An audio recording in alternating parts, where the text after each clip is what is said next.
The morning sun rose over the wheat fields of Arithea 7, painting the sky in shades of soft orange and pink. Sarah Chen stood on her porch with a cup of coffee in her hands. She watched her two children run through the tall grass, their laughter carried by the gentle wind. This was paradise. This was home. Arithea 7 was a small world on the edge of human space. It was not important. It had no military bases. It had no weapons factories. It was simply a farming colony where 2.3 million people lived quiet and peaceful lives. They grew food. They raised families. They built schools and hospitals in small towns with names that reminded them of Earth. Sarah had moved here 15 years ago with her husband David. They had wanted to escape the crowded cities of Earth. They wanted their children to grow up under open skies, to know what it meant to work the land with their own hands. And for 15 years, they had found exactly what they were looking for. She did not know that today would be the last day of her life. Thousands of light years away, in the great halls of the Galactic Council, a decision had been made. The Vethkai Dominion, rulers of the galaxy for 40,000 years, had grown worried about humanity. This young species had appeared only 3 centuries ago. They had spread too fast. Their technology advanced too quickly. Their population grew at rates that made the old empires nervous. High Counselor Thexoran of the Vethkai stood before the assembled representatives of 12 ancient species. His scales shimmered under the chamber lights as he spoke. Humanity must be reminded of their place, he said. His voice was cold and certain. They are newcomers to this galaxy. They must learn to bow before those who came before them. We will send them a message they cannot ignore. The council voted. The result was unanimous. Humanity would receive their message. They chose Arithea 7 because it was small, because it was far from Earth, because it was defenseless. The Dominion did not want a war. They simply wanted humanity to understand that the old powers could destroy them whenever they wished. It was supposed to be a simple lesson. The Vethkai war fleet arrived in the Arithea system at exactly noon, local time. 47 warships emerged from faster-than-light travel and took position in orbit around the small blue world. Commander Vexoran looked down at the planet through his viewing screen. He saw the green fields. He saw the small cities. He saw the ships in the harbors and the vehicles on the roads. He felt nothing. Begin bombardment, he ordered. The first plasma strikes hit the capital city of New Geneva. Buildings that had taken decades to build vanished in seconds. The hospital where Sarah's daughter had been born was reduced to ash.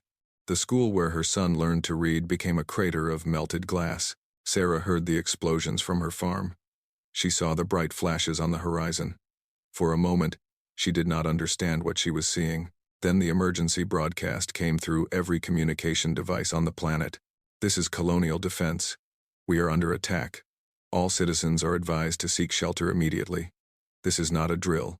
Repeat, this is not a drill. Sarah dropped her coffee cup. It shattered on the wooden porch, but she did not notice. She was already running toward her children. Emma, Michael, come to me. Come now. The children heard the fear in their mother's voice. They had never heard her sound like that before. They ran to her as fast as their small legs could carry them. Sarah grabbed them both and held them tight against her chest. David came running from the barn. His face was white with terror. We have to get to the shelter, he said. The old mining tunnels. We have to go now. They ran. All around them, other families were running too. The sky had turned dark with smoke and fire.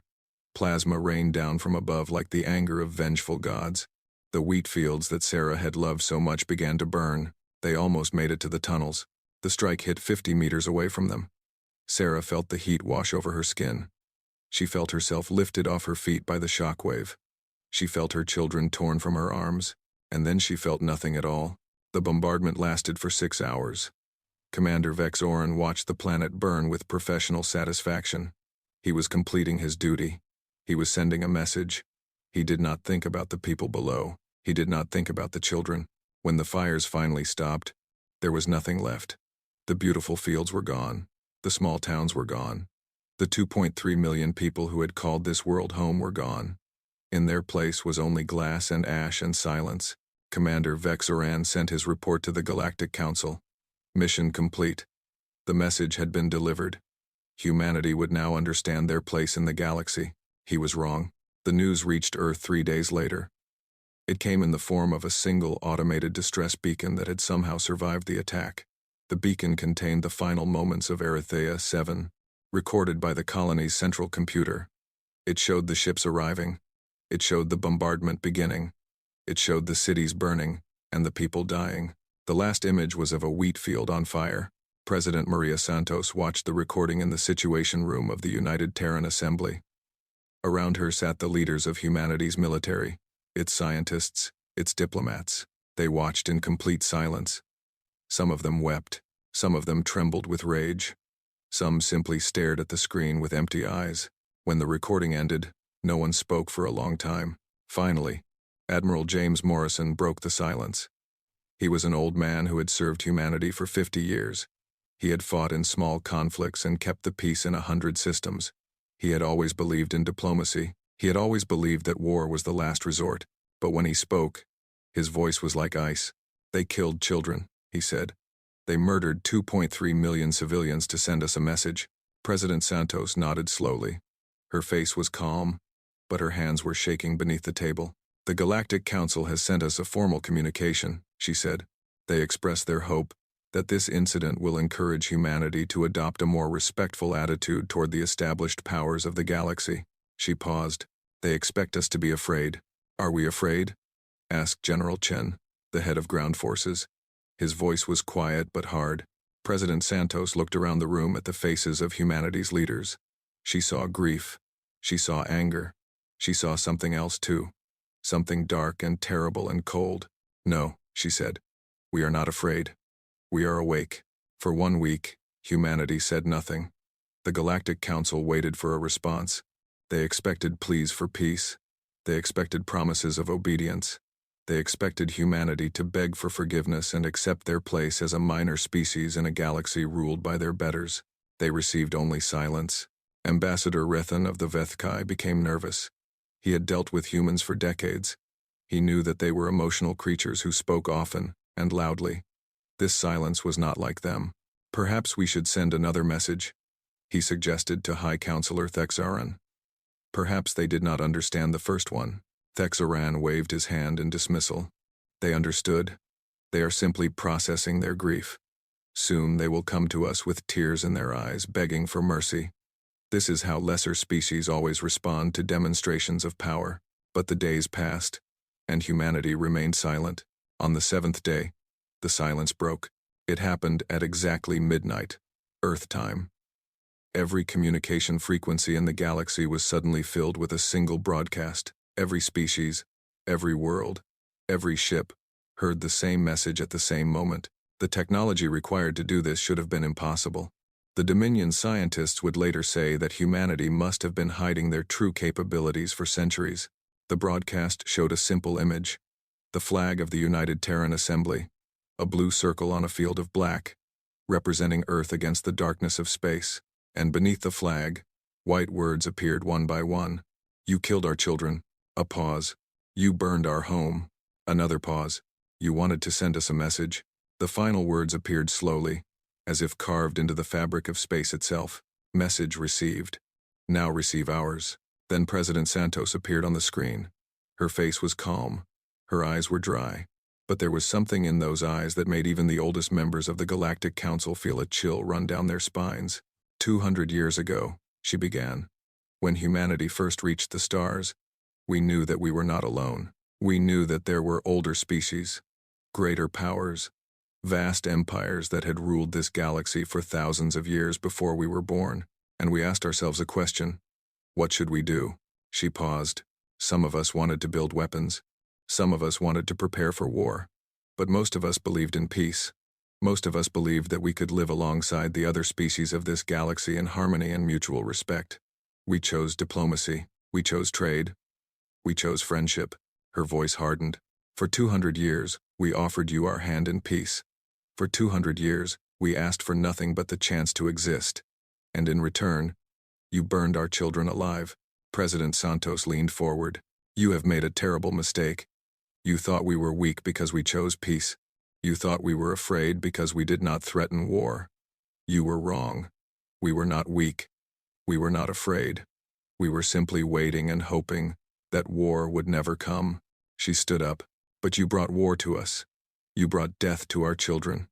And now you will learn why the old Earth religions spoke of hell. You will learn what humanity becomes when peace is no longer possible. The screen changed. It showed images of ships being built in vast orbital factories. It showed weapons being assembled by machines of terrifying precision. It showed soldiers training in exercises of brutal efficiency. For 200 years, President Santos continued. While we smiled and traded and spoke of friendship, we were also preparing. We hoped we would never need to use what we built. We prayed that the day would never come when we had to reveal what we had hidden. Her voice dropped to a whisper. But you made that day come. And now you will face the consequences. The final image appeared on the screen. It was a symbol that humanity had not used in centuries. A symbol from the old wars of Earth. A skull and crossbones, white against black, to the Vethkai Dominion, and all who supported the attack on Erythea 7. We are coming for you. Not today, not tomorrow, but soon, and when we arrive, you will wish you had never heard the word human. The broadcast ended. Across the galaxy, there was chaos. The Galactic Council called emergency meetings.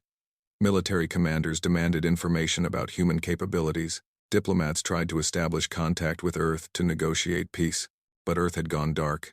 Every human ship, every human colony, every human station fell silent and began moving toward Sol. Across 1,000 worlds, humans vanished overnight. They left behind their homes, their businesses, their lives. They left behind only empty cities and a single word, painted on walls, carved into stone, burned into fields. Remember. The Dominion watched this exodus with growing unease. High Counselor Thexaran tried to maintain his confidence, but doubt had begun to creep into his mind. They are running, he said to his advisors. They are fleeing back to their home system. The message worked. They are afraid, but Ambassador Rethan shook his head slowly. No, he said. His voice was quiet and troubled. I have studied humans for many years. They do not run from danger. They run toward it. They are not fleeing. He looked at the star charts showing the movement of human ships, all converging on a single point. They are gathering. 6 months passed. The Sol system remained silent. No communications entered or left. No ships crossed its borders. The Dominion sent scouts to observe from a distance, but they could see nothing through the strange interference that surrounded humanity's home. Some members of the Galactic Council began to relax. Perhaps the humans had realized they could not win. Perhaps they were simply hiding, hoping to be forgotten. Perhaps the crisis had passed. Then the interference around Sol disappeared. What the scouts saw made them scream in terror before their ships were destroyed. The sky around Earth was black with ships. Not hundreds. Not thousands. 12,000 warships, each one larger and more advanced than anything the galaxy had ever seen. Carriers the size of moons. Weapons platforms that crackled with energies that defied known physics. Fighter craft so numerous that they blocked out the stars. And at the center of this vast armada, a single ship larger than all the others. It was shaped like a sword, 20 kilometers long. Its hull covered with weapons that glowed with barely contained power. The ship's name was written on its side in letters a kilometer tall. Remember Erythea. Admiral Helena Vasquez stood on the bridge of the great ship. She was 50 years old, with gray hair and hard eyes. She had lost her sister on Erythea 7. Her sister's 3 children had died there too. She looked at the stars through the viewing screen. Somewhere out there were the Vethkai. Somewhere out there were the ones who had murdered her family. All ships, she said, her voice carrying to every vessel in the fleet. Set course for Vethkai space. Maximum speed. She paused. It is time for humanity to send its reply. 12,000 ships began to move as one. The largest fleet in the history of the galaxy was heading to war, and in their wake, they left behind a message broadcast on every frequency, in every language, to every corner of the cosmos. A single sentence that would echo through history. You wanted to teach us our place. We will now teach you yours. The galaxy had awakened a sleeping giant, and that giant was very, very angry. The fire was coming, and nothing would stop it. The Vethkai border world of Tessan Prime was a jewel of the Dominion. 800 million citizens lived in its crystal cities. Its museums held artifacts from 40,000 years of galactic history. Its universities taught the children of the elite. It was a symbol of everything the Dominion had built. It was also the first world in the path of the human fleet. Governor Mexoran stood in his office, watching the news feeds with growing terror. The human armada had crossed into Dominion space 3 hours ago. Every defense station in their path had been destroyed within seconds. The border fleet, 500 of the Dominion's finest warships, had engaged the humans and been wiped out in less than an hour. Not a single human ship had been lost. How is this possible? Mexoran whispered. How can they have weapons like this? Our intelligence said they were weak. Our spies said they had nothing that could match our technology. His military advisor, Commander Thex Voran, was pale beneath his scales. His hands shook as he read the reports coming in from the front lines. They lied to us, he said. For 200 years. They showed us only what they wanted us to see. Trading ships, colony vessels, small patrol craft. But behind that mask they were building this. He gestured at the images of the human fleet. Ships that dwarfed anything the Dominion had ever constructed. Weapons that tore through shields like paper. Engines that moved faster than any known technology should allow. We poked a beast we did not understand. Commander Thex Voran continued. And now that beast has shown us its claws. Governor Mexoran turned to his communications officer. Send a message to the human fleet. Tell them we wish to negotiate. Tell them Thesson Prime had nothing to do with the attack on their colony. We are innocent. We are willing to pay reparations. We are willing to. The communications officer looked up from his console. His face was gray with fear. Sir, the humans have responded. What did they say? The officer swallowed hard. They said, there are no innocents in the Dominion. There is only the guilty and the dead. You voted for our destruction. We remember. We do not forgive. Governor Mexoran felt his heart stop. He looked out the window at his beautiful city, at the crystal towers that caught the sunlight, at the children playing in the parks below. Evacuate, he said. Evacuate everyone. Get them to the shelters, to the ships, anywhere. We have to. The first missile struck the planet's defense grid. Admiral Helena Vasquez watched from the bridge of the Remember Erythea as Thesson Prime's orbital defenses crumbled. The Dominion's weapons, considered the most advanced in the galaxy, were useless against human shields. Their ships, so feared by other species, were torn apart by human guns. It was not a battle. It was an execution. The enemy fleet is destroyed, reported Captain Chen from the tactical station. Planetary defenses are offline. We have achieved orbital supremacy. Vasquez nodded. Her face showed no emotion. Inside, she felt nothing but cold purpose. What are our orders? Admiral? Asked Captain Chen. Do we demand surrender? Do we land troops?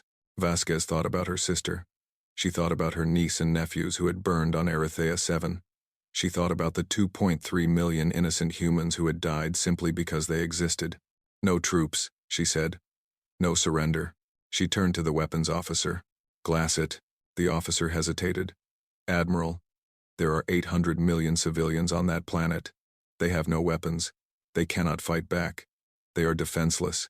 So were our people on Erythea, Vasquez replied. Her voice was quiet but hard as steel. So were the children in the schools. So were the babies in the hospitals. The Dominion wanted to teach us a lesson about power. Now we will teach them. She leaned forward. Glass.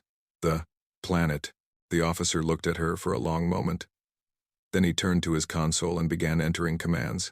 Nuclear bombardment commencing. 1,000 nuclear missiles launched from the human fleet. They fell toward Thesson Prime like rain. They struck cities and towns and villages. They turned crystal towers to dust.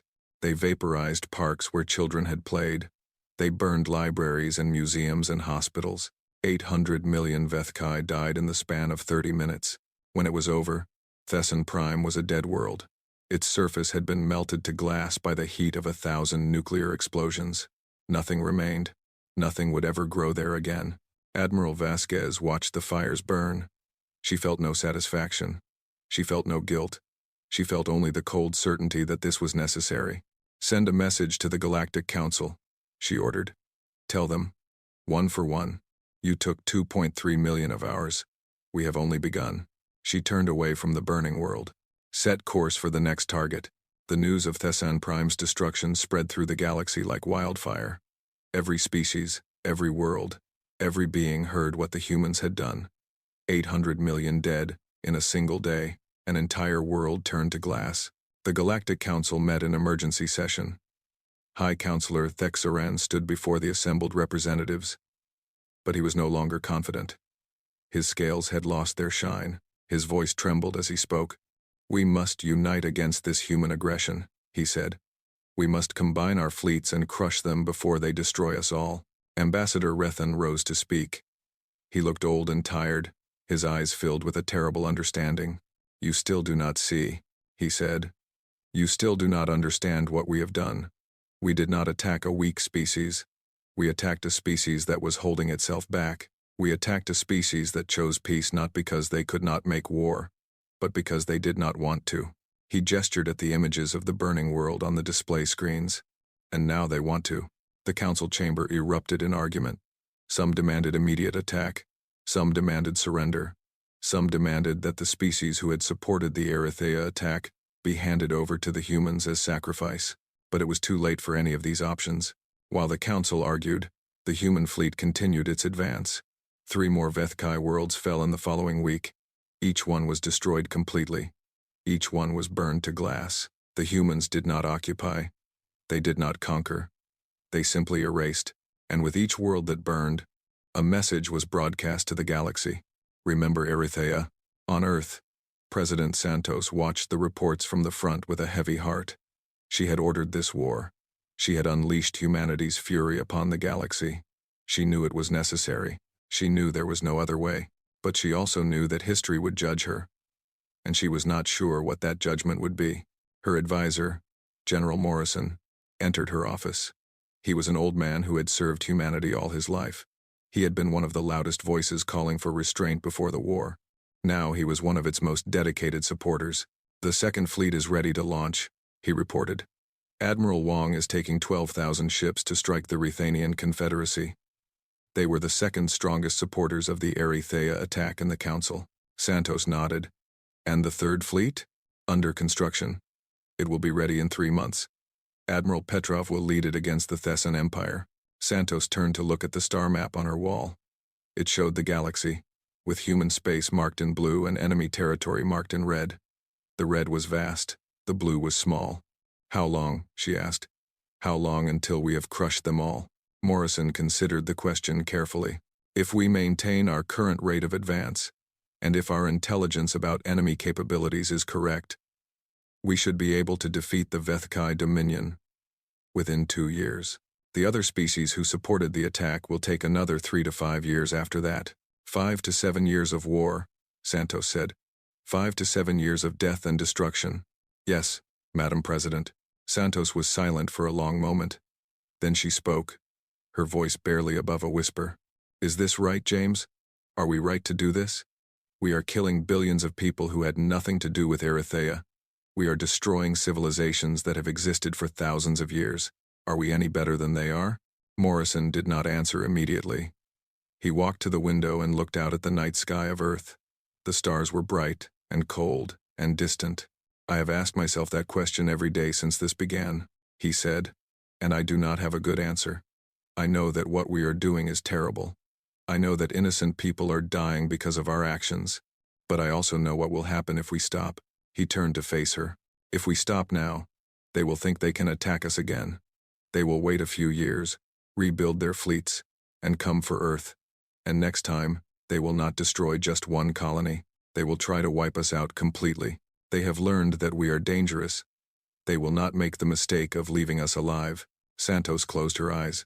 "So we must destroy them before they destroy us. Yes, it is not justice. It is survival. And I wish with all my heart that it could be different. But we did not start this war. We offered peace for 200 years. They chose to make us enemies. And now we must finish what they started." Santos opened her eyes. They were wet with tears she would not let fall. "Then we continue," she said. "God forgive us. We continue. Far from Earth, in the depths of Vethkai space, Admiral Vasquez led the First Fleet deeper into enemy territory. They had destroyed 8 worlds now. The death toll was in the billions. The Dominion's military had been shattered, but the war was far from over. The Vethkai had sent a massive fleet to stop the humans. 6,000 warships, drawn from every corner of their empire, gathered at the fortress world of Kethan. It was the largest fleet the Dominion had ever assembled. It was their last hope. Admiral Vasquez looked at the enemy formation on her tactical display. 6,000 ships, millions of soldiers, the full might of an empire that had ruled the galaxy for 40,000 years. She felt no fear. All ships, she ordered. Battle formation. We will engage the enemy in 30 minutes. Captain Chen studied the tactical data with concern. Admiral, they outnumber us significantly. Their defensive position is strong. This will not be an easy victory. Vasquez smiled, but there was no warmth in it. They think numbers matter, she said. They think position matters. They still do not understand. She stood and walked to the main viewing screen. The enemy fleet was visible in the distance, a wall of ships bristling with weapons. For 40,000 years, the Vethkai have fought wars against species as old as themselves. Species who fight by the same rules, with the same tactics, with the same limitations. They have never faced an enemy like us. She turned to face her crew. We are human. We do not fight fair. We do not fight by rules. We fight to win, and we will win today, no matter the cost, because we remember what they did. We remember the children of Erythea, and we will not rest until every world that supported their murder has burned. The crew responded with a roar of agreement. These were not the peaceful humans who had traded with the galaxy for 200 years. These were warriors, forged in the fire of grief and rage. All ships, Vasquez commanded. Attack. The human fleet surged forward. What followed was not a battle. It was a slaughter. The Dominion's weapons were designed for wars against similar technology. They were useless against human shields. Their ships were fast, but human ships were faster. Their tactics were sound, but human tactics were unpredictable. Within 2 hours, 5,000 Dominion ships had been destroyed.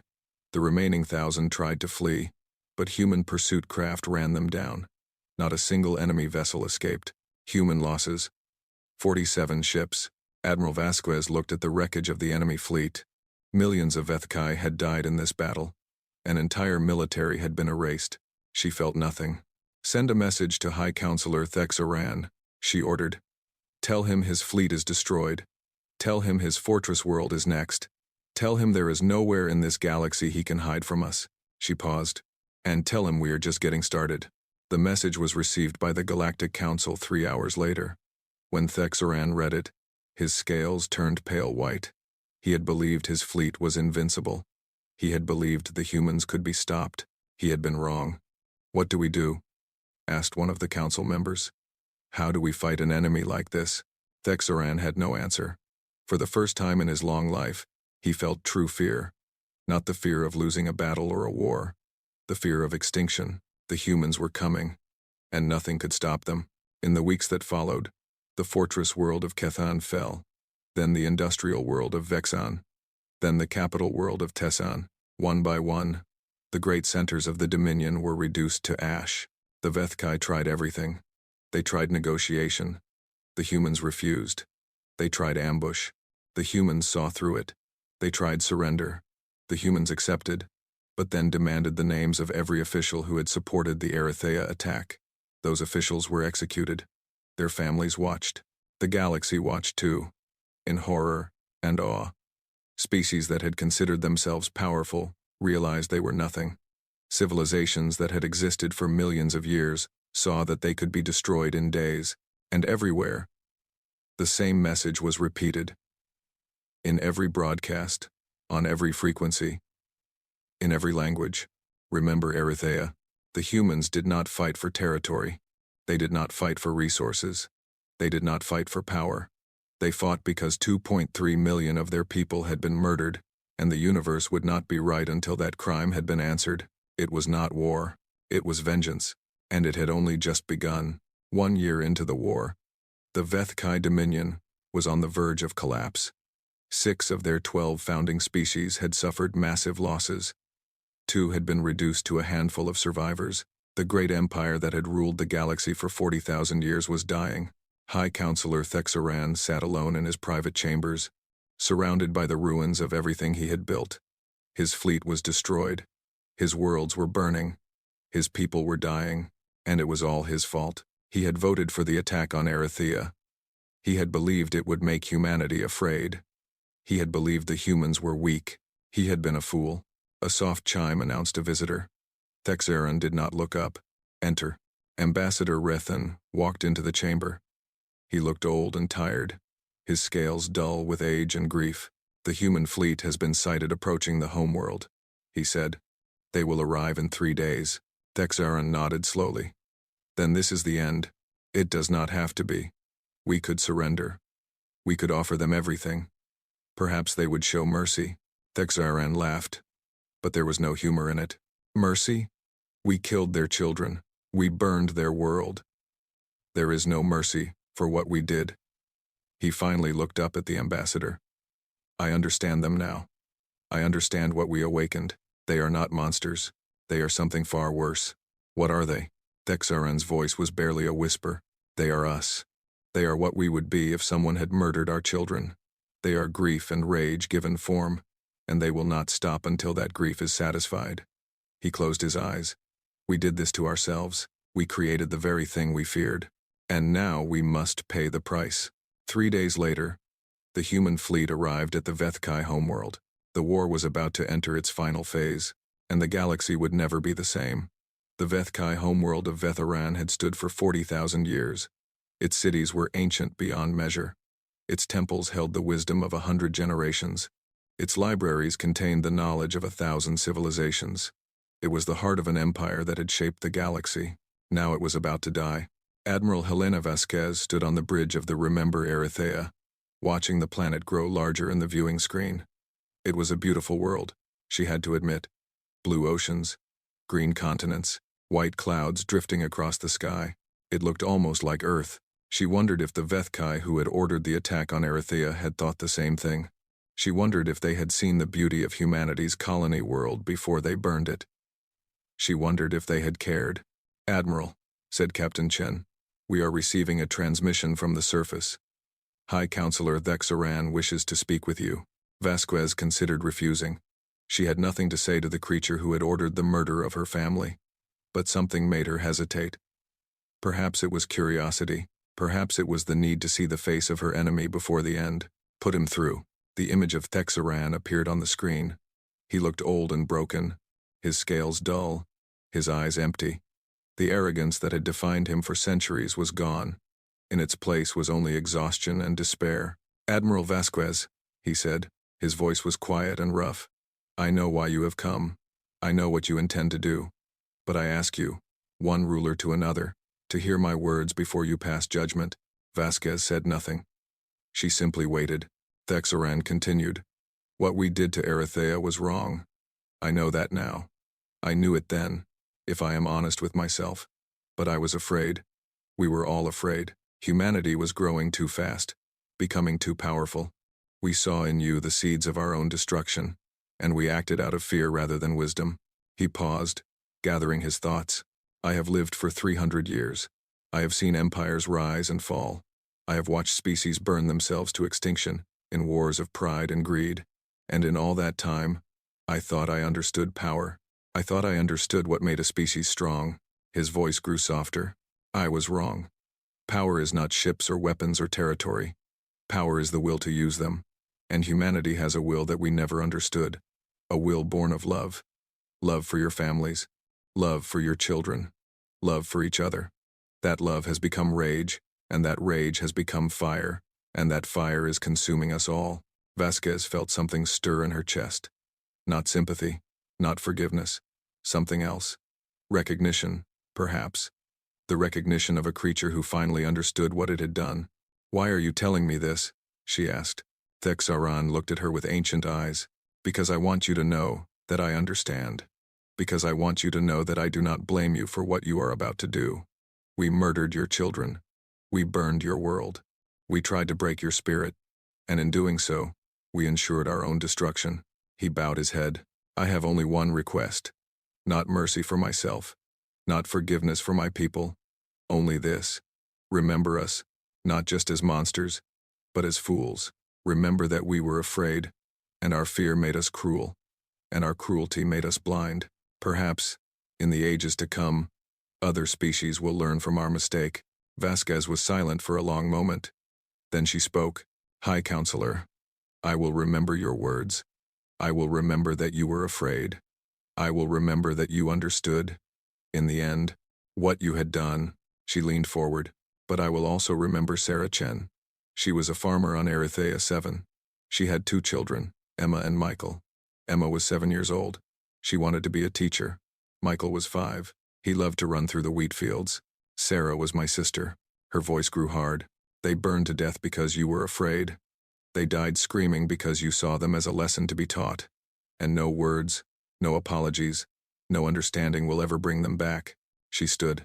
So yes, High Counselor, I will remember you. I will remember that you were fools, and I will make sure that the galaxy remembers too. Remembers what happens when you touch what belongs to humanity. Remembers what happens when you hurt our children. She turned away from the screen. End transmission. The image of Thexaran disappeared. Vasquez looked at her weapons officer. Begin the bombardment. Admiral, said Captain Chen quietly. There are 15 billion people on that planet. Civilians. Children. People who had nothing to do with Erythea. Vasquez did not look at him. She kept her eyes fixed on the planet below. The Council voted unanimously to destroy our colony. Every species, every representative, every voice in that chamber agreed that our children should burn. This is the Vethkai homeworld. This is where that decision was made. This is where the orders were given. She finally turned to face her captain. I do not enjoy this. I take no pleasure in what we are about to do. But if we show mercy now, the galaxy will think we are weak. They will attack us again. They will kill more of our children, and I will not allow that. Not today. Not ever. Captain Chen held her gaze for a long moment. Then he nodded slowly. I understand, Admiral. Vasquez turned back to the viewing screen. Begin the bombardment. Leave nothing standing. The missiles launched. Thousands of them, spreading across the sky like a swarm of fireflies. They fell toward the ancient cities, the sacred temples, the great libraries. They struck with nuclear fury, turning history to ash. 15 billion Vethkai died in the span of 4 hours. When it was over, the homeworld of the Dominion was a dead rock. Its surface melted to glass. Its atmosphere burned away.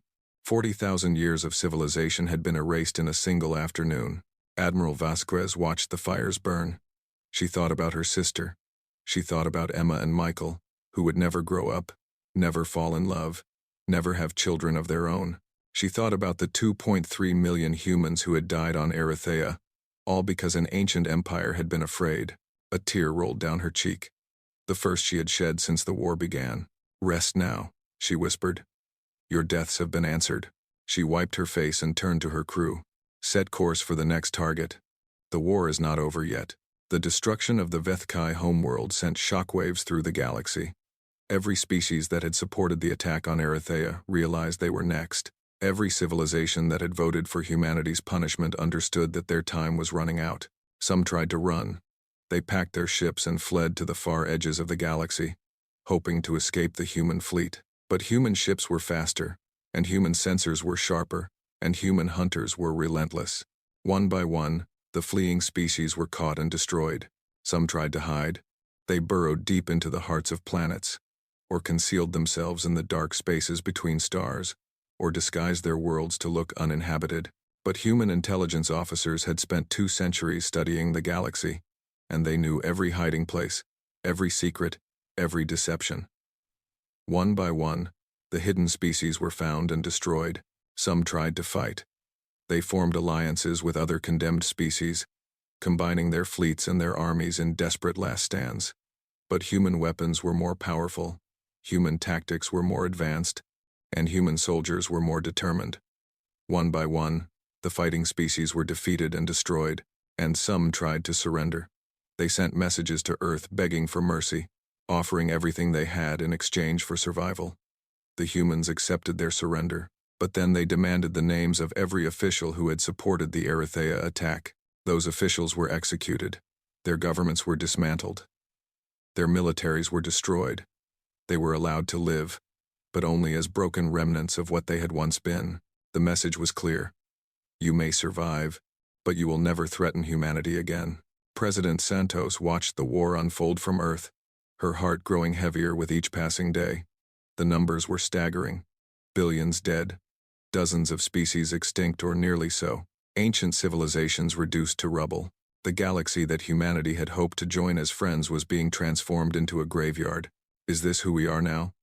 she asked General Morrison one night. "Is this what we have become? Destroyers of worlds? Killers of billions?" Morrison poured her a drink and sat down across from her. "We are what they made us," he said. "We did not choose this path. They forced us onto it, and now we must walk it to the end, no matter how dark it becomes." "But where does it end?" Santos demanded. "How many must die before we are satisfied? How much blood must be spilled before we can call ourselves avenged?" Morrison was quiet for a long moment. "I do not know," he admitted.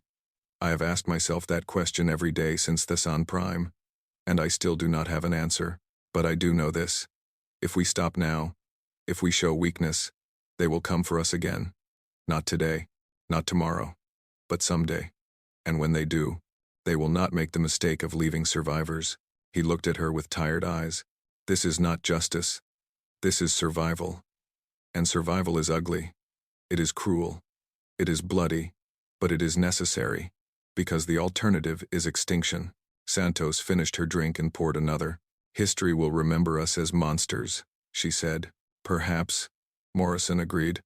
"Or perhaps history will remember us as survivors, as the species that refused to die, as the people who did whatever was necessary to protect their children." He raised his glass. "To the children of Erythea, may they rest in peace, and may we never forget why we fight." Santos raised her glass in return. "To the children." They drank in silence. Two old warriors carrying the weight of a galaxy on their shoulders. 2 years after the war began, the Vethkai Dominion ceased to exist. 6 of its 12 founding species were extinct. The other 6 had surrendered unconditionally and accepted human oversight. 40,000 years of history had been wiped away in 24 months. But the war was not over. The Galactic Council had included many species beyond the Dominion. Some had voted for the attack on Erythea. Some had provided ships or resources or intelligence. Some had simply stood by and done nothing while humanity's children burned. All of them were on the list. Admiral Vasquez, now the most famous and feared human in the galaxy, led the first fleet deeper into unexplored space. She was hunting the Thessar Collective, a species that had provided the navigation data for the Erythea attack. Without their star charts, the Vethkai fleet would never have found the colony. The Thessar knew she was coming. They had prepared for years, building defenses, training soldiers, forging alliances with other condemned species. They believed they could stop her. They believed they could survive. They were wrong. The Battle of Thessar Prime lasted 2 days. It was the largest military engagement in galactic history. 300,000 ships on each side, fighting in the darkness between stars. The energy released was enough to create temporary new stars, bright enough to be seen from distant galaxies. When it was over, the Thessar fleet was destroyed. Their homeworld was burning. Their species was facing extinction. Admiral Vasquez watched the fires from her command chair. She was 52 now, her hair completely gray, her face lined with the weight of command. She had killed more beings than any human in history. She had destroyed more civilizations than any general who had ever lived, and she felt nothing. Not pride, not guilt, not satisfaction, not regret. Just a cold, empty determination to see the task through to the end. "Admiral," said Captain Chen, "the Thessar government is requesting surrender terms." Vasquez nodded. "Standard terms. Hand over all officials who supported the Erythea decision. Dismantle their military. Accept human oversight. They may keep their lives and their culture, but they will never again have the power to threaten us. And if they refuse, then we glass their world and move on to the next target." The Thessar accepted. One by one, the condemned species fell. Some fought bravely. Some surrendered quickly. Some tried clever tricks and desperate gambits. None of it mattered. The human war machine was unstoppable, a force of nature that swept across the galaxy like a tide of fire. The soldiers who fought in this war were called the Reapers by the aliens who faced them. They were feared and hated and whispered about in the dark corners of dying civilizations. They were not cruel. They did not torture or abuse or humiliate their enemies. They simply killed, efficiently, thoroughly, without passion or mercy. They were humanity's answer to Erythea, and they would not rest until the debt was paid. Private Marcus Webb was one of these reapers. He was 23 years old, born on Earth, trained for war since the age of 18. He had fought in 12 campaigns across 8 star systems. He had killed more enemies than he could count. He never thought about the people he killed. He never wondered about their families or their dreams or their fears. He simply did his job and moved on to the next assignment. It was easier that way.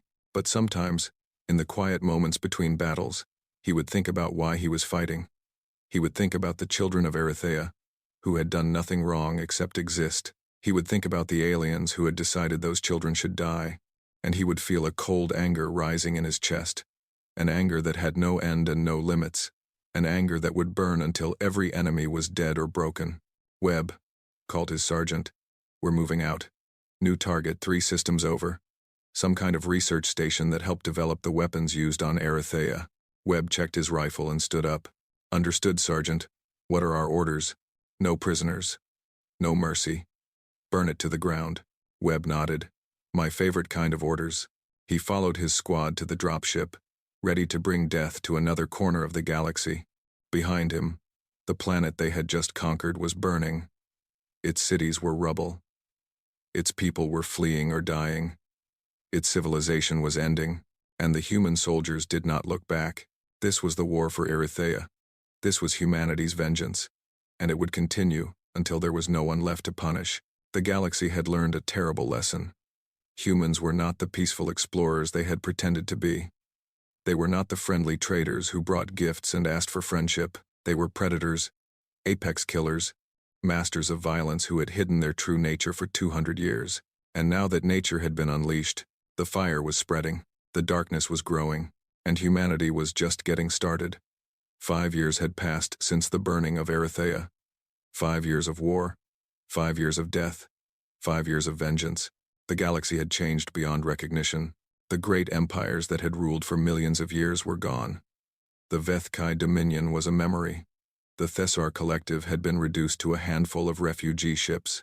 The Korthani hegemony had surrendered and accepted human rule. The Velzon unity had been wiped out completely. Their homeworld turned to glass. Their species extinct. Everywhere, the story was the same. Species that had supported the attack on Erythea were hunted down and punished. Civilizations that had stood by and done nothing were forced to choose sides. The neutral powers that had hoped to wait out the war discovered that there was no neutrality in this conflict. You were either with humanity or against them, and those who stood against them died. Admiral Helena Vasquez had become a legend. The Reaper Queen, the aliens called her. The Destroyer of Worlds, the Angel of Death. She had led humanity's fleets to victory in 100 battles. She had ordered the deaths of billions. She had broken empires and burned civilizations and reshaped the galaxy in fire and blood. And she was tired. She stood alone in her quarters on the Remember Erythea, looking at a photograph of her sister Sarah. The picture had been taken 3 years before the attack. At a family gathering on Earth, Sarah was smiling, her arms around her 2 children, Emma and Michael. They looked so happy, so alive. Vasquez touched the photograph gently. "I hope you can see this," she whispered. "I hope you know what we have done in your name. I hope it brings you peace." She did not know if she believed in an afterlife. She did not know if Sarah could hear her. But she spoke anyway, because it was the only way she could keep going. "We are almost done," she continued. "The last of them are running. The last of the guilty are hiding in the dark places between stars. But we will find them. We will finish this. And then, maybe, we can rest." A soft chime interrupted her thoughts. Captain Chen's voice came through the speaker. "Admiral, we have arrived at the Velzon refugee convoy. They are requesting to surrender." Vasquez closed her eyes. The Velzan. They had been a peaceful species once, philosophers and artists who had contributed much to galactic culture. But their government had voted for the Erythea attack, and that vote had sealed their fate. "How many ships?" she asked. 47 civilian transports. Approximately 2 million survivors. They are all that remains of their species. 2 million out of a population that had once numbered in the billions. The Velzon were already functionally extinct.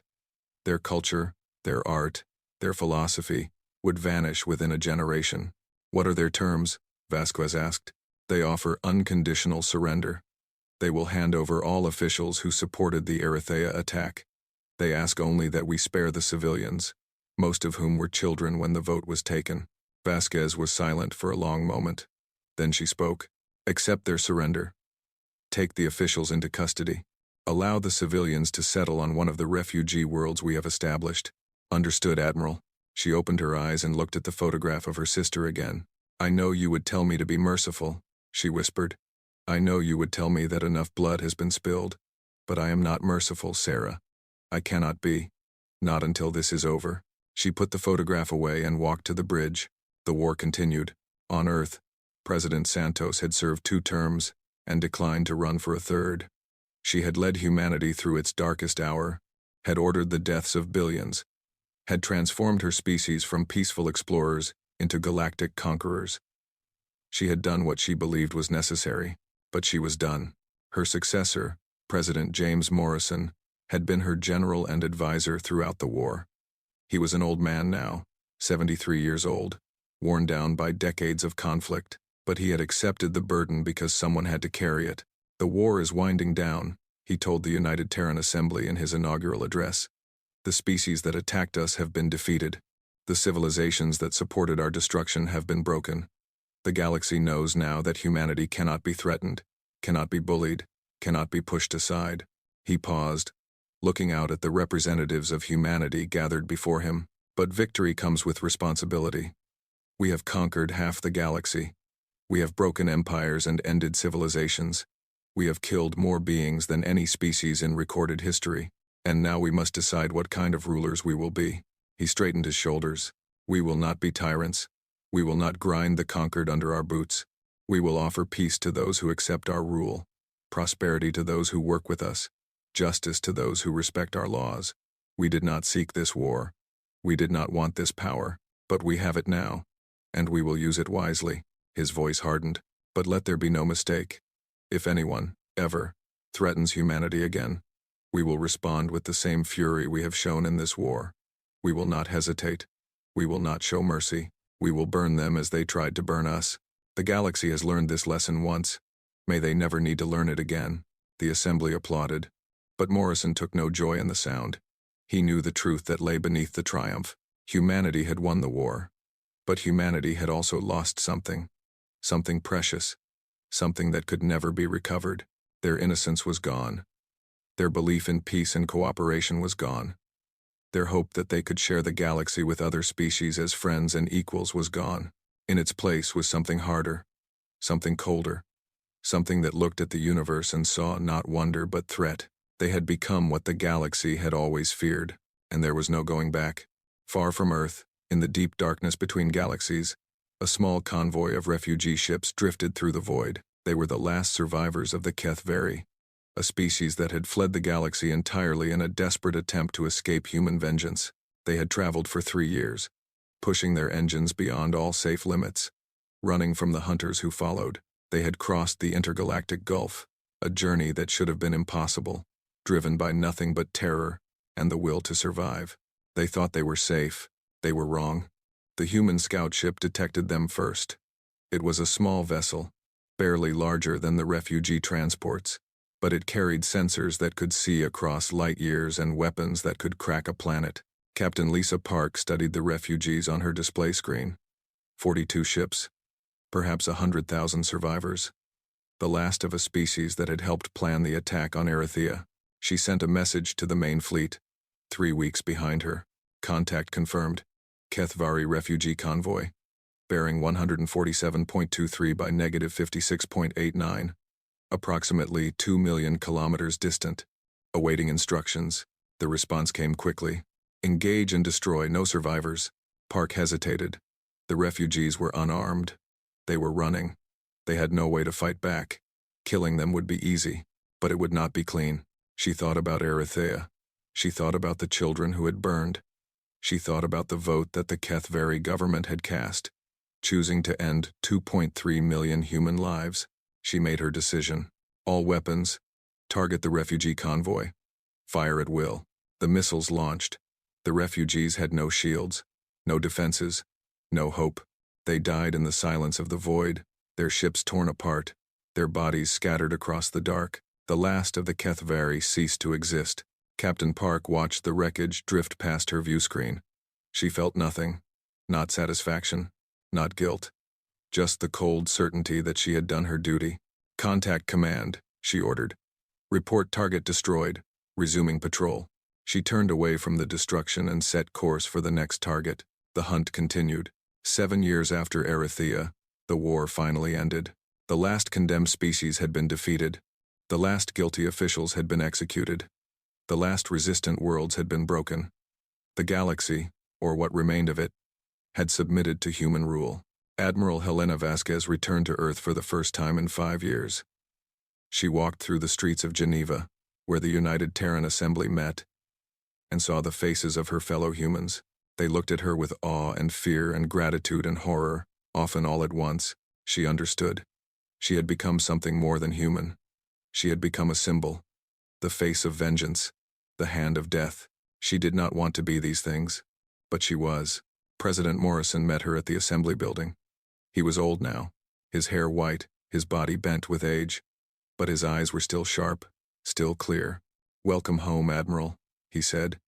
"You have done what we asked of you. You have won our war." Vasquez nodded slowly.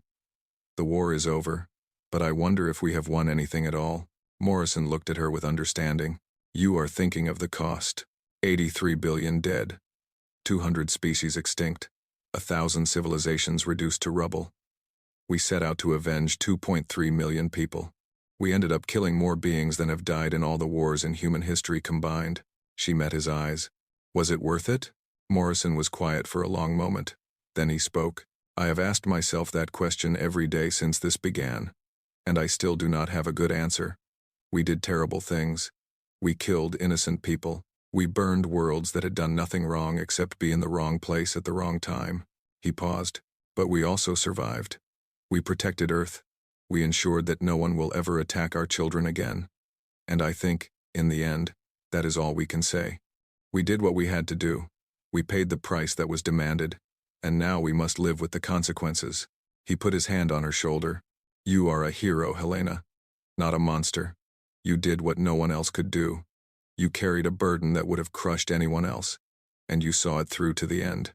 Vasquez felt tears forming in her eyes. The first tears she had shed in years. "I do not feel like a hero," she whispered. "I feel like a murderer." "Then feel both," Morrison said. "Because you are both. And that is the tragedy of war. It turns us into things we never wanted to be. It forces us to do things we never wanted to do. And it leaves scars that never heal." He stepped back. "Go home, Admiral. Rest. Try to find peace. You have earned it. Whatever peace there is to find." Vasquez nodded. She walked out of the assembly building and into the sunlight of a free Earth. Above her, the sky was blue and clear, unmarked by enemy ships or falling bombs. They had won. But she could not feel the victory. All she could feel was the weight of 83 billion souls, pressing down on her shoulders, demanding to know why they had to die. She had no answer for them. She never would. In the years that followed, humanity settled into its role as ruler of the galaxy. They were not cruel masters. They built schools and hospitals on conquered worlds. They helped rebuild civilizations they had destroyed. They offered citizenship to aliens who accepted their rule. But they were always watchful, always suspicious, always ready to strike at the first sign of rebellion. The other species of the galaxy learned to live under human oversight. They learned to obey human laws. They learned to bow when human ships passed overhead.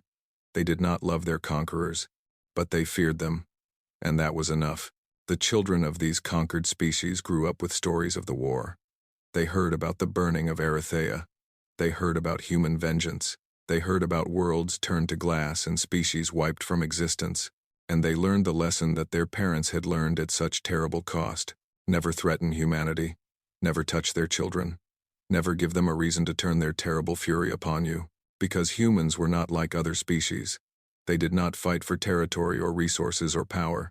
They fought for love. Love of family. Love of children. Love of each other. And love, when it was wounded, could become something terrifying. The galaxy was quiet now. Peaceful.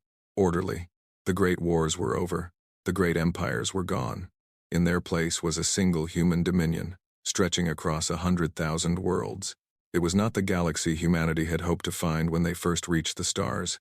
It was not a galaxy of friends and partners and fellow explorers. It was a galaxy of subjects and vassals and conquered peoples. But it was a galaxy where human children could grow up in safety, where human families could live without fear, where humanity's future was secure, and in the end, that was all that mattered. The fire had burned itself out, the vengeance was complete, and humanity stood alone at the top of the ashes, looking out at the stars they had conquered, wondering if the price they had paid was worth the victory they had won. There was no answer to that question. There never would be. 10 years had passed since the burning of Erythea. The galaxy had settled into an uneasy peace. Human ships patrolled every corner of known space. Human governors ruled over conquered worlds. Human laws applied to every species, every civilization, every being who lived under the stars. It was not the galaxy that anyone had imagined. It was not a place of wonder and exploration and friendship between different peoples. It was an empire built on blood and fire, held together by fear and memory, and at the center of it all was Earth, the blue jewel of humanity, the world that had sent its children out to the stars and then burned the galaxy to protect them. On the 10th anniversary of the Erythea attack, a ceremony was held on the surface of the dead world. Ships from across human space gathered in orbit. Dignitaries and officials and ordinary citizens traveled to witness the dedication of a monument that had taken 3 years to build. The planet was unrecognizable. Where green fields had once stretched to the horizon, there was now only glass. Where cities had stood, there were only craters. Where 2.3 million people had lived and worked and raised their families, there was nothing but silence. The monument rose from the center of the largest crater, where the capital city of New Geneva had once stood. It was a spire of black obsidian, 3 kilometers tall, visible from space. Its surface was covered with names, 2.3 million names, carved into the stone by lasers, so precise that each letter was perfect. At the base of the spire, words were carved in letters 10 meters high. They were farmers, they were teachers, they were children, they were ours, and you took them. So we took everything. Admiral Helena Vasquez stood at the foot of the monument, looking up at the names that stretched toward the sky. She was 58 years old now, retired from active duty, living quietly on Earth. Her hair was completely white, her face lined with the weight of all she had done, but her eyes were still sharp, still hard, still filled with the cold fire that had driven her across the galaxy. Behind her stood the assembled leaders of humanity. President Morrison, now in his second term, leading the government through the long work of rebuilding and consolidation. General Chen, who had served as her captain and was now the supreme commander of humanity's military. Thousands of soldiers, sailors, and officers who had fought in the Great War, and behind them, stretching across the glass plains of Erythea, were the families of the dead, parents who had lost children, children who had lost parents, brothers and sisters and friends and lovers, all gathered to remember those who had been taken. The ceremony began with a moment of silence. 3 billion humans, across 100,000 worlds, stopped what they were doing and bowed their heads. For 1 minute, the galaxy was quiet, united in memory of the innocent dead. Then President Morrison stepped forward to speak. 10 years ago, he began. His voice carried across the planet by speakers and broadcast across the galaxy by subspace relay. We learned a terrible lesson. We learned that the universe is not kind. We learned that there are those who would kill our children simply because they exist. We learned that peace is not given. It must be taken and held and defended with everything we have. He paused, looking out at the sea of faces before him. We did not want this war. We did not seek this power. For 200 years, we reached out to the other species of the galaxy with open hands and open hearts. We offered friendship. We offered cooperation. We offered a future where all peoples could live together in harmony. His voice hardened. They answered with fire. They answered with death. They answered by burning our children alive and telling us it was a lesson we needed to learn. He pointed at the monument behind him. This is our answer. 2.3 million names, carved in stone, standing above the world they loved. They did not die as soldiers or warriors. They died as farmers and teachers and children, murdered by those who feared what we might become. He raised his voice. Well, they were right to be afraid, because we have become exactly what they feared. We have become the most powerful species in the galaxy. We have become the rulers of 100,000 worlds. We have become the judges and executioners of those who threaten our people. He stepped back and gestured to the monument. And we have become the keepers of memory. The memory of those who died here. The memory of why we fight. The memory of what happens when anyone, anywhere, tries to hurt our children. He looked directly into the cameras that were broadcasting his words across the galaxy. To every species that lives under human rule, I say this: you have nothing to fear from us if you live in peace. We are not tyrants. We are not monsters. We are simply people who love our families and will do anything to protect them. His eyes grew cold. But if you ever raise your hand against us, if you ever harm our children, if you ever try to do what the Vethkai did 10 years ago, you will face the same fate they faced. We will come for you. We will find you. And we will not stop until there is nothing left of you but ashes and memory. He bowed his head. Remember Erythea. Remember the children. Remember the price of threatening humanity. The ceremony continued. Speakers came forward to share stories of those who had died. Children read the names of grandparents they had never met. Veterans of the war lit candles and placed them at the base of the monument. Music played, songs of loss and remembrance that echoed across the glass plains. And then it was Admiral Vasquez's turn to speak. She walked slowly to the podium, feeling the weight of every eye upon her. She had given thousands of speeches during the war, orders and briefings and victory announcements. But this was different. This was personal. She looked out at the crowd and began to speak. I lost my sister on this world. Sarah Chen. She was a farmer. She grew wheat and raised her children and lived a simple, happy life. She came to Erythea because she wanted her kids to know what it was like to run through open fields, to see the stars without city lights, to grow up free. Her voice caught, but she continued. Her daughter Emma was 7 years old when she died. She wanted to be a teacher. Her son Michael was 5. He loved to run. I remember the last time I saw them, at a family gathering 3 years before the attack. Sarah told me she had found paradise. She told me Erythea was everything she had ever wanted. Vasquez paused, gathering herself. I commanded the fleet that avenged her death. I ordered the destruction of worlds and the death of billions. I did things that I will never be able to forget. Things that visit me in my dreams every night. She looked up at the monument. People ask me if it was worth it. They ask me if all the death and destruction were justified. They ask me if I have any regrets. She was silent for a long moment. I do not know if it was worth it. I do not know if anything could be worth the price we paid. But I do know this. I would do it again. Every order, every battle, every death, because Sarah and Emma and Michael deserved to be avenged, because the 2.3 million people who died here deserved to be remembered, because humanity deserved to survive. Her voice hardened. We were peaceful once. We were kind. We reached out to the galaxy with hope in our hearts and trust in our eyes. We believed that different species could live together as friends. She shook her head. We were naive. We did not understand that the universe does not reward kindness. We did not understand that there are those who see peace as weakness and mercy as invitation.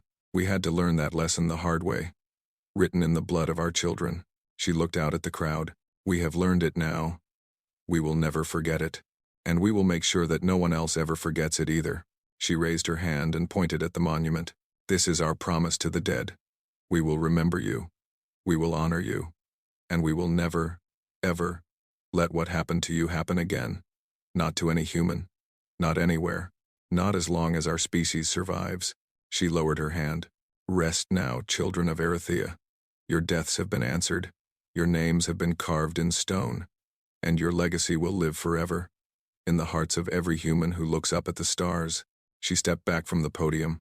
Remember Erythea. Remember the children. Remember. The ceremony ended as the sun set over the glass plains. The obsidian monument caught the fading light, its surface glowing with reflected fire. The names of the dead seemed to shine, as if the spirits of the fallen were looking down on the world they had loved. One by one, the mourners departed. They returned to their ships, to their homes, to their lives. But they carried with them the memory of what they had witnessed, the memory of the monument, the memory of the names, the memory of humanity's terrible promise. Admiral Vasquez remained behind. She stood alone at the base of the monument, looking up at the names that stretched toward the sky. Somewhere up there, she knew, were the names of her sister and her niece and her nephew. She could not see them from where she stood, but she knew they were there. A voice spoke behind her. Helena.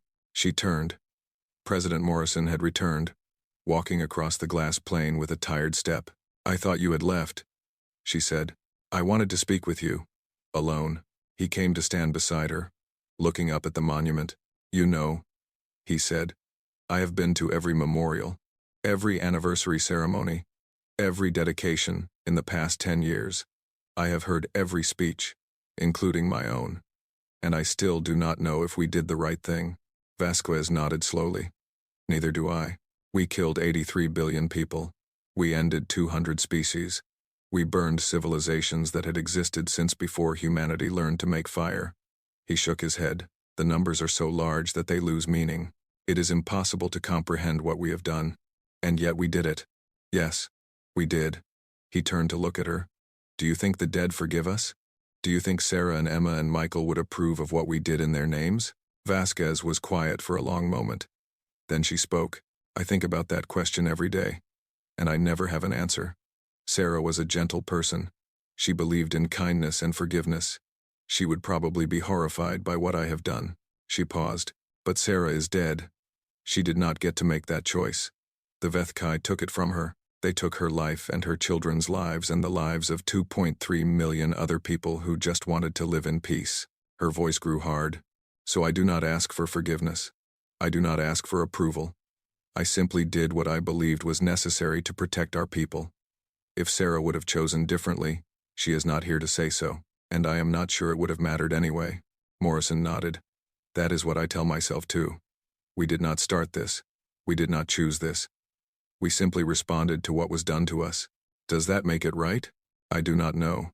I do not think there is a right answer. There is only the choice we made and the consequences we must live with. They stood in silence for a while, watching the stars come out above the dead world. Finally, Morrison spoke again. A journalist asked me today if humanity had gone too far, if we had become the monsters we were fighting against. What did you tell her? I told her the truth, that I do not know what we have become, that we started as explorers and became conquerors, that we wanted peace and found only war, that we loved our children and killed billions to protect them. He looked at the monument one last time. I told her that history will judge us, and that I do not know what that judgment will be. We may be remembered as heroes who saved our species. We may be remembered as monsters who drowned the galaxy in blood. We may be remembered as both. Quote, he turned away. But I also told her this. We are still here. Humanity survives. Our children grow up in safety. And whatever else we have done, that is something. That is everything. He walked away, leaving Vasquez alone with the dead. She stood there for a long time, watching the stars wheel overhead, thinking about all she had done and all she had lost. The war was over. The victory was won. But the war inside her would never end. Finally, she spoke, her voice barely a whisper in the night. I am sorry, Sarah. I am sorry for what I have become. I am sorry that your death turned me into something I never wanted to be. She touched the base of the monument, feeling the cold stone beneath her fingers. But I am not sorry that I fought for you. I am not sorry that I made them pay. And I am not sorry that I protected our people, no matter the cost. She stepped back. Rest now, sister. Your war is over, and I will carry the burden of what we did for both of us, until the day I die. She turned and walked away, across the glass plains of Erythea, toward the ship that would take her home. Behind her, the monument stood in silence, its black surface reflecting the light of a million stars. The names of the dead glowed faintly in the darkness. 2.3 million souls watching over the world they had loved. The galaxy was quiet. The empires were fallen. The species that had threatened humanity were dust, and on 1,000 worlds, human children grew up in peace, never knowing the price that had been paid for their safety. This was the legacy of Erythea. This was the cost of vengeance. This was what humanity had become. They had reached for the stars with hope in their hearts. They had found only war, and they had won. The galaxy would never forget, and humanity would never forgive. This was not the end of the story. It was only the beginning of a new chapter, written in the ashes of the old. Whatever came next, one thing was certain. The stars belonged to humanity now, and they would hold them forever.